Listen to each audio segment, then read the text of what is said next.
As I said earlier, this month, we are exploring the idea that we believe there is one presence, one power, one life, one God, and that one presence, that one power, that one life, that is God, is good.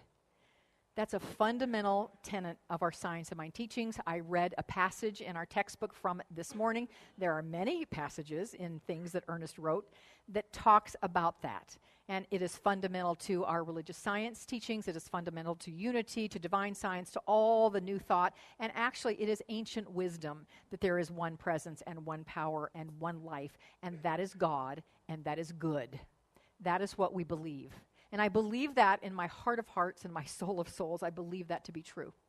And I also know that it can be difficult to see that in a world that is showing us what we will call duality. Duality meaning there's God and this. Because we see love and hate in the world of form. We see good and evil in the world of form. We see health and sickness, joy and tragedy. We see those things that look opposite of each other. But what we believe fundamentally and deeply is that there is no opposite. That's what that passage said. There is no other than God. And God is only good. But it feels like our world is about to be torn apart with duality. And so we have taken this month and are taking this month to look at this and how do we as awakened beings show up to help call forth the good, the God, the one presence, the one life, even in the face of things that look dualistic. So I want to take a moment to thank all of you who submitted questions last week. We had a panel last week, and many of you submitted questions to the panel, so thank you for submitting your questions. We did not get to all of them, and I have actually taken them and looked at them, and I'll incorporate some today. Reverend Sherry McCreary, who's sitting right there, who will speak for me next Sunday while I'm on retreat with our spiritual life coaches and other ministers. She has the questions too, to wrap some of them into her talk, and I will also wrap some into my talk the following Sunday. So we're going to get to your questions, and today I will get to some of them as well. So thank you all. I just want to acknowledge and thank you for posing deep, thoughtful questions.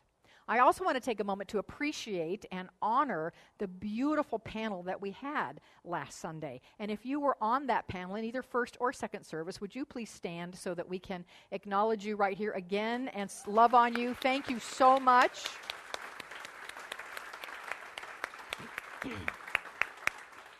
The work that you did last week was profoundly beautiful, and thank you for your service. So what we did just now was appreciate is actually appropriate for our topic today. Our topic for today is how to love, and actually appreciating is a great way to love. We'll explore more of that in a minute. But we know right now that what the world needs most is love, sweet love.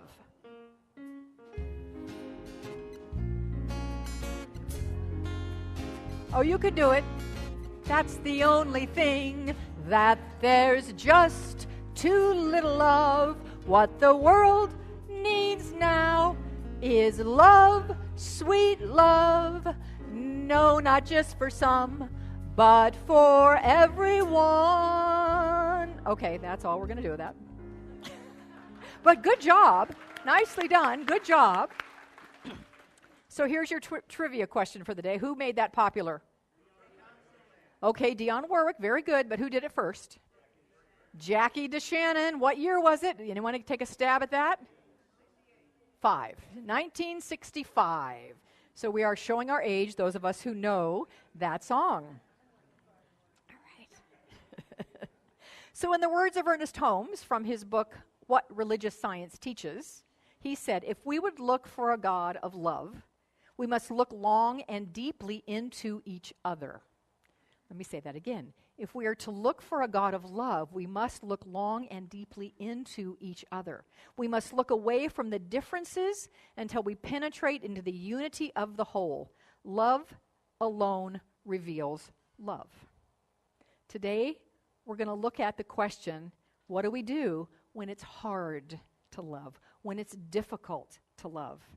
We see a lot of behaviors and situations and conditions in the world that are hard to love. I mean, am I the only one who does? Are you guys agreement right there? Okay, just want to check.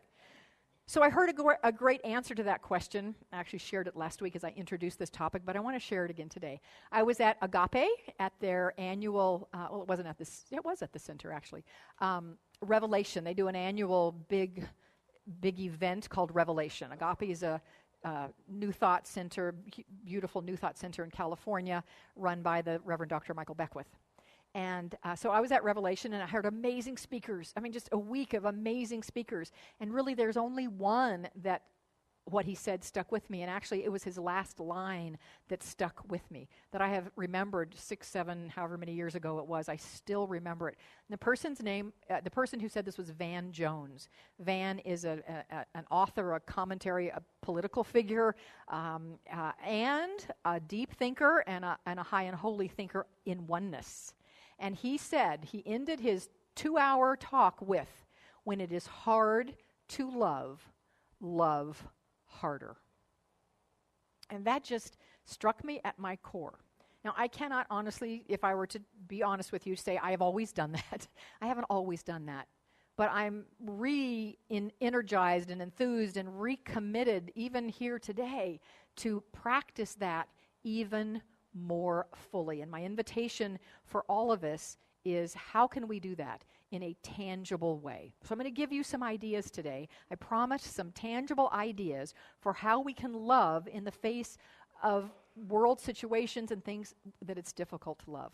But before I do, I want to give you a demonstration of an example of the power of love and a slightly different twist on it.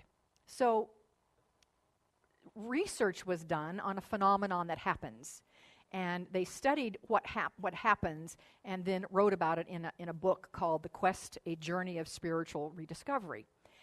The phenomenon that these scientists and doctors were studying was the vitality of infants who are born addicted to drugs because they were born to a mother who was addicted to drugs. And obviously, we would know that these babies are underweight, they're not thriving, their vital signs are low, and the mortality rate on these babies is actually quite high, meaning a lot of them don't live. So what they discovered is that even though these children, these infants, were getting the medicine that they needed, the nutrition that they needed, the liquids that they needed, they were getting the physical needs, they were getting their physical needs met, they still were not thriving. They weren't gaining weight, they weren't growing like they should be, and as a matter of fact, a lot of them were still dying. They then brought in volunteers. I don't exactly remember how the study unfolded, but they had volunteers come in and hold these babies for hours a day. Love on them, speak to them in loving ways, caress them, love them. And as we will not be surprised, these babies started to thrive. Their weight went up, their vital signs went up, and their mortality rate went down, meaning fewer of them died.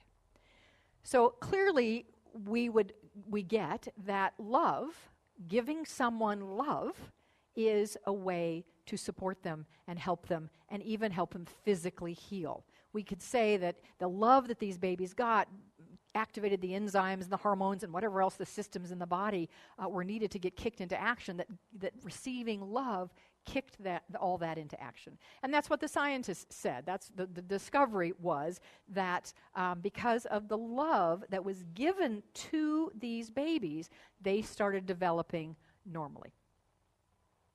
But I want to pose that we think about it slightly differently. And to do that, I want to back up just a bit.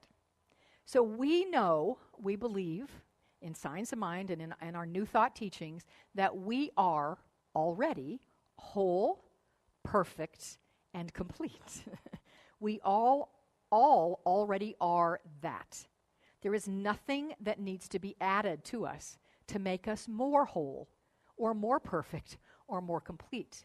Because you can't have more of that which is all already, right? We also know that we are made of love, that we are made in the image and the likeness of divine love, that love is who we are, that in fact we are an incarnation of love. And therefore, we can't have any love added to us because we already are all love. So since we are intrinsically whole, perfect, and complete, and since we are love incarnate, then the truth is, as I just said, there is nothing that needs to be given to us. It only needs to be released from us. So what if we looked at the story about the babies this way? That it wasn't the love specifically given to them. It was an energy, an atmosphere created that called out the love and the wholeness and the perfection that was already in them. Take a breath on that. That's kind of a big concept. A subtle shift on the idea that love heals. When I give you my love, you will be, healed. No. But when I give you my love, I will create a field, an environment, an atmosphere where the love that you already are, the perfection that you already are, can be made revealed. So you get that distinction? Good, because that's what we do when we be love, when we give love. It's not that my love is going to cause our government to shape up. Pardon me. Okay, I just guessed I gave you my view on things there a minute, didn't I? But I am going to create a field, and I'm going to add my field that I'm creating to the field that you're creating, to the field that you're creating, and we create a field that allows the divinity in everyone, including politicians, to come forth and be revealed.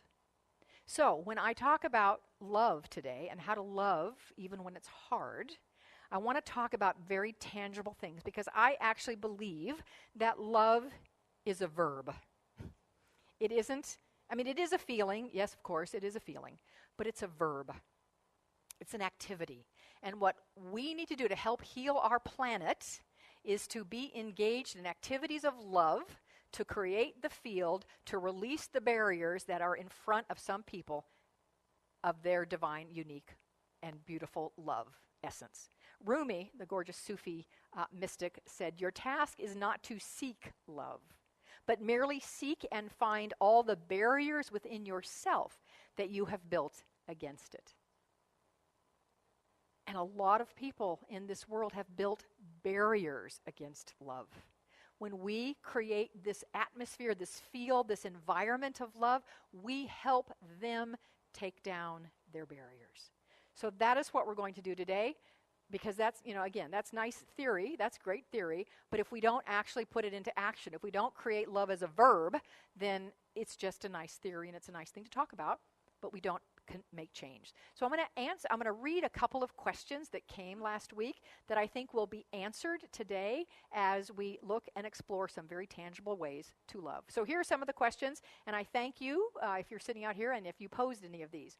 How do I live in oneness when there is so much anger in the world, and how can I be a beacon of light in the world? How do we promote connection and love when we see events and groups trying to divide us? How does one respond to loved ones and friends, coworkers too, who seem to be focused on the negative of life and they call themselves realists? And then paraphrasing from page 299 of the textbook, this question starts out with, "We cannot afford to hold anything against anyone." That is exactly what Ernest said. Does this explain why the Las Vegas shooter and others who have committed heinous acts chose such actions? In other words, because the world still does not have enough love. How do I love someone after they do such an act? Great questions. Aren't those delicious? You have something, Mary Beth? No, you just got an aha? Okay. We're good? Yeah, so we'll talk. The Shack. Oh, The Shack is an amazing book. Yes, thank you. Yeah, read The Shack to answer that question in a more deep way. So all of these questions really, though, are answered by when it's hard to love, love harder. And I'm going to give you a baker's dozen today of ways to love harder.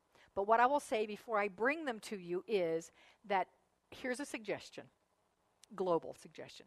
Every time you learn of or witness or are engaged in an act of violence or that seems to be unkindness, let's go to even the end of that human spectrum, the total absence of love, which we would call fear, that looks like hatred, Whenever you read about it, hear about it, have an experience of it,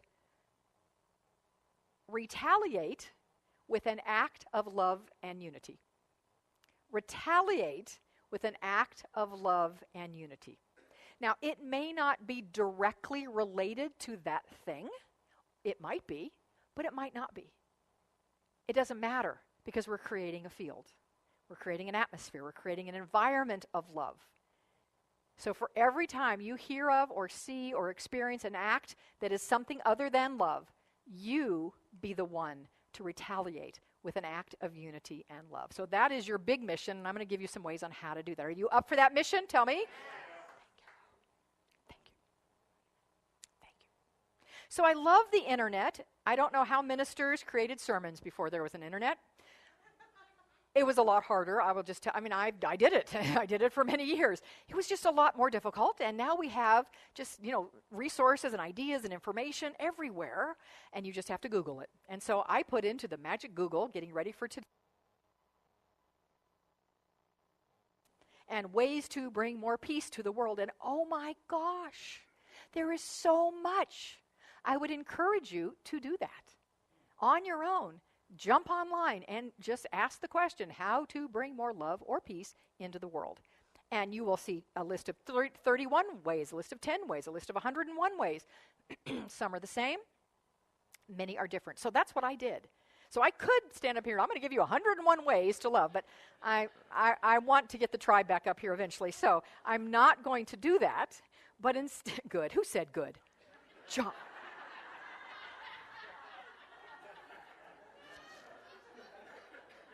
All right, so you want to go home eventually today. All right, what I'm going to do is give you a baker's dozen. That's 13 in case you're not sure what that is. 13 ways. Now, here's what I would ask.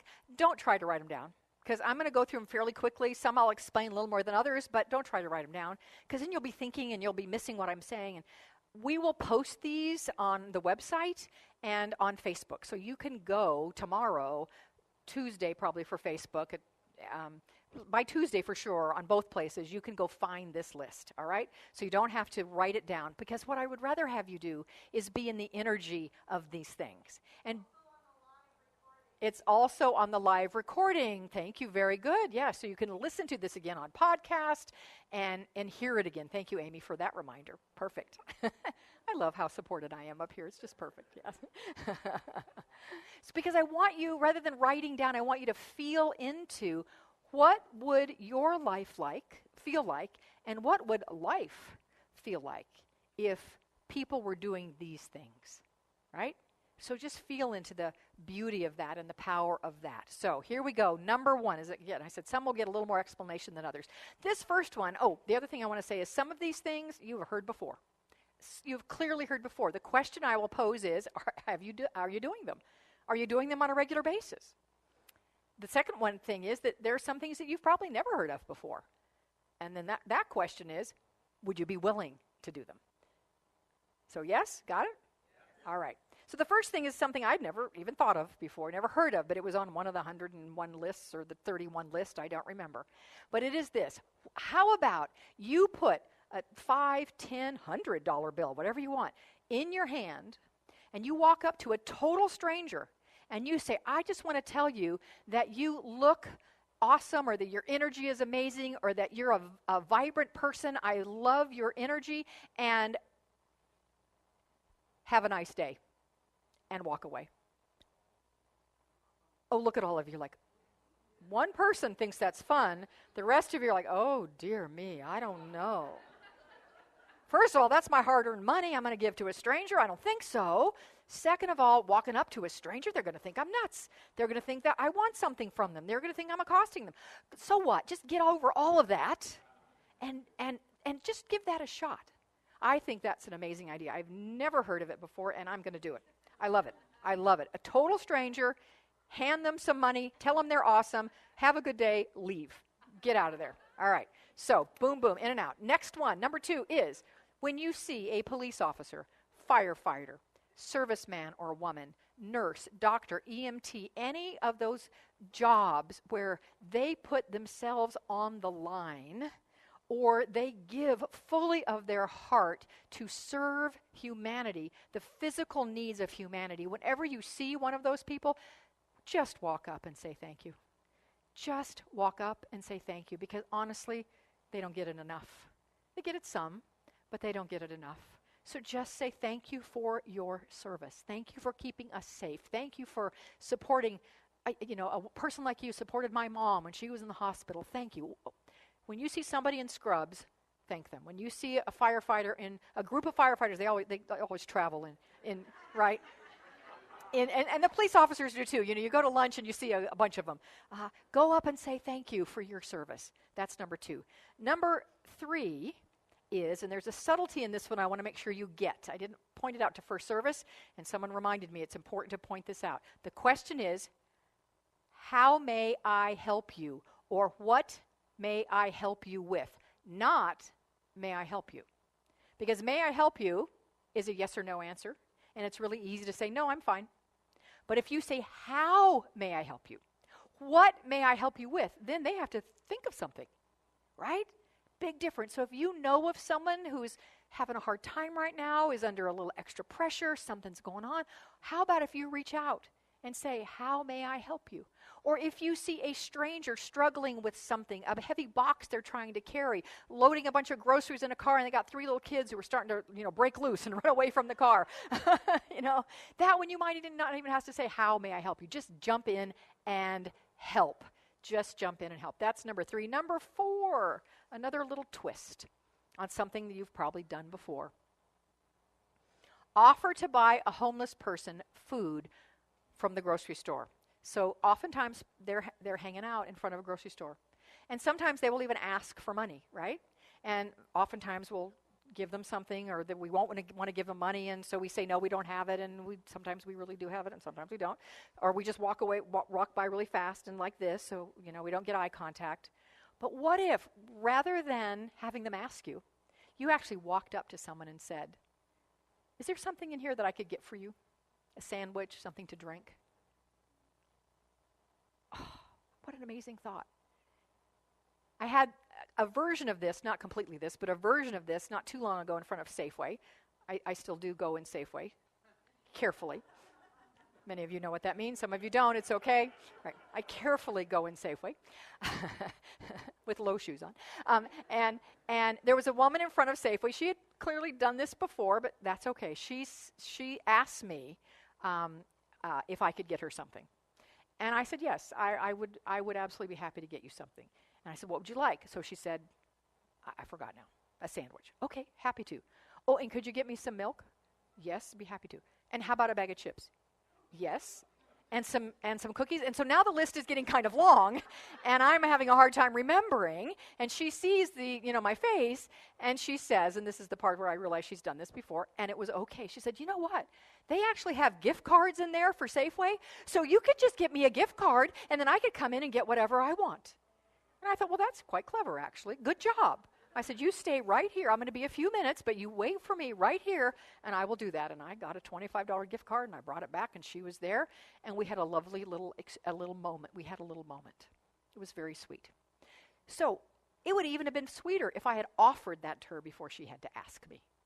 Now remember what I said a minute ago. I want to reiterate that when we do these acts, we're creating the field. So my or your act of asking someone, how may I help you, or saying thank you to a service person, that isn't necessarily directly related to this violence that happened over here, but you're creating the field of love to help call forth the love from those engaged and involved in the violence. Still got that?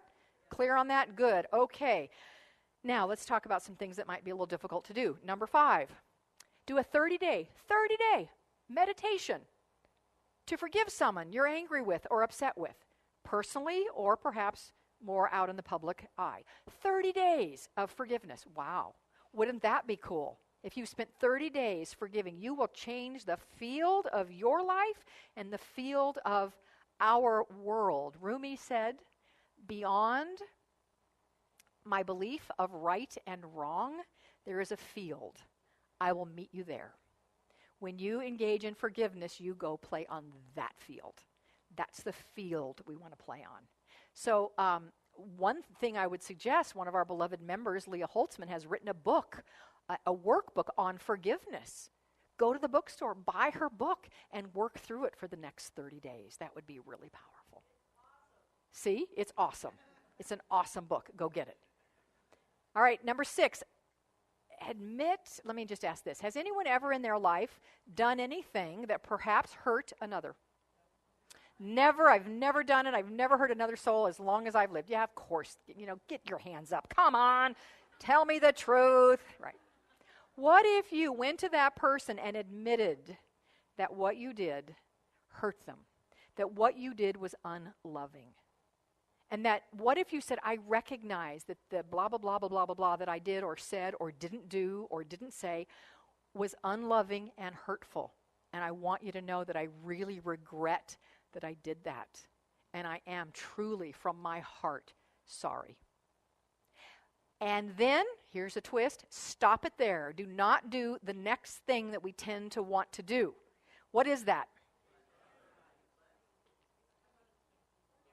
Oh, explain. Yeah, that's true too. Yeah, there it is. Will you please forgive me? Why not?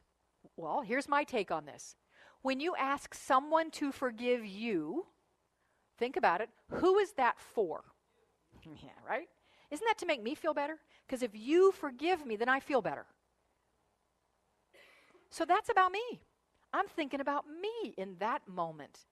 But I'm proposing that you offer someone true unconditional love, which is not thinking about you.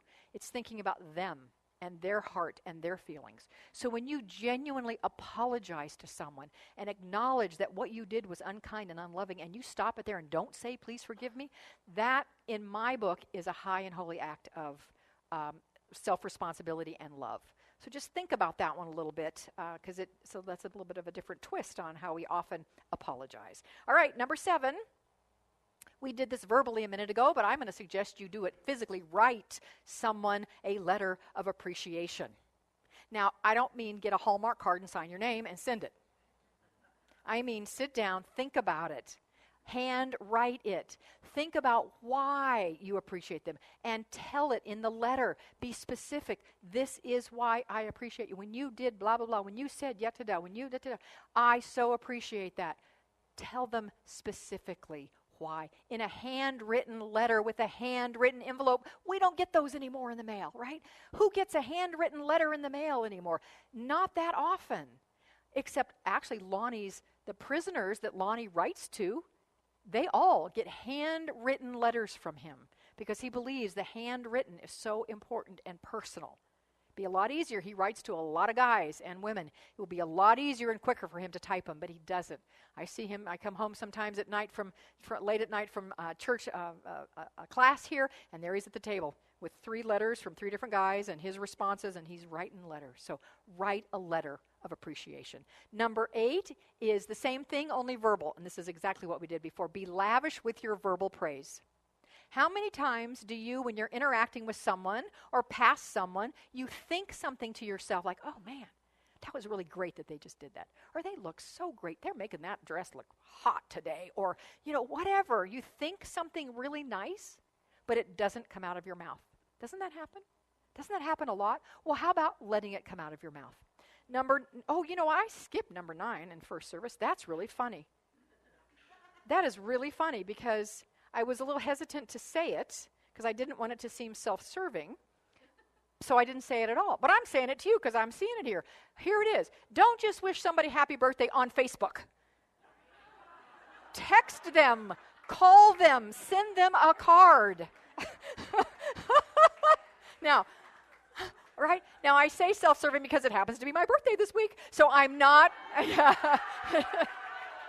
So I am not saying it for that reason, but that is really personal thing. All right, so I have talked too long here, and I need to get the tribe up here to sing. So I'm going to give you 2 more of my list, and you can get the rest of them online, and I'll put the whole list of 13. I'm going to not give them all to you, though, because this question about how do I deal with people who are, negative. So first of all, I just want to tell you that you get to choose who you hang out with. And it may be I'm not suggesting you dump friends or spouses. Don't hear me. Don't go home and say to your spouse, Michelle said I have to dump you. I'm not saying that. But there may be people that you don't vibrate with anymore, and you choose not to hang in that energy anymore, and that is okay. You can make that choice. You can love them, you can bless them, and you don't have to be in the vibration of that anymore. So that's one. But if you are in a situation where it's your boss, you can't leave them, or it is your spouse, and they aren't quite as awake yet as you, or whatever, that you can't leave,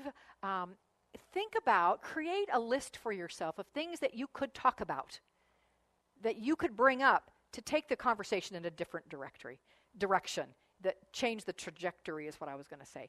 Think about questions like, what is your highest hope for yourself in the next 5 years? Oh, that'd get them going on something really cool. And then share yours, and then brainstorm how you could support each other in that.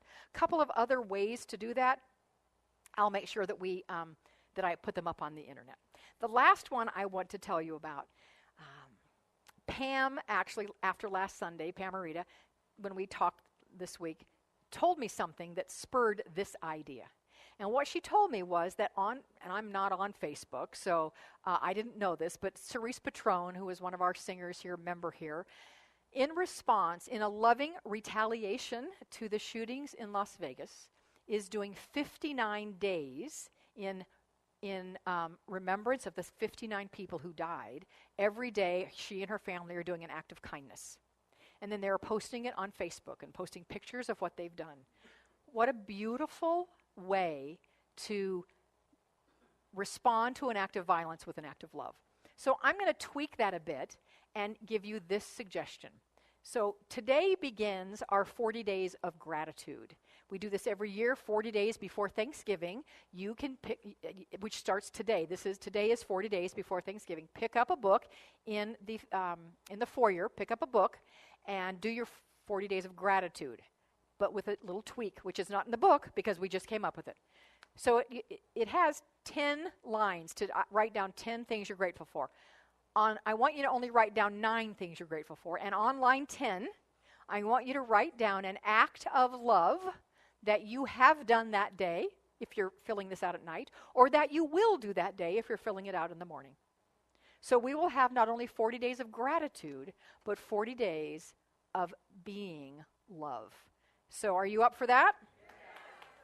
Good. Be sure to get your book in the foyer right out there. So I want to end by answering one more question that was asked. And it is this: how can we know if the love we send out to heal the world is enough to counter the negativity that surrounds us? How can we know if the love we send out to heal the world is enough to counter the negativity that surrounds us?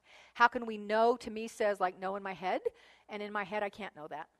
But in my heart, I absolutely know that because I believe the words of our founder in the textbook 289 when he said, love is the grandest healing and drawing power on earth. It is the very reason for our being. Love is the sole impulse for creation. The whole universe is based on it. I absolutely believe that we are here to love each other, even when it's hard. We are here to love each other and remind each other even when we forget. And when we do those things, the love field that we create will be the field that reveals the love in all humanity. So let's close our eyes, and we're just going to prepare for this next song from the tribe, which really is our closing prayer. So just close your eyes for a moment, take a couple of deep breaths. And as you feel into all that we've talked about, some yummy, juicy ways of giving love so that you might awaken and reveal that love in others, think of the one that you are going to implement right away. Today our 40 days begin. Identify that one right here and right now. Remembering that we are here to love each other even when it's hard. And we are here to remind each other even when we forget.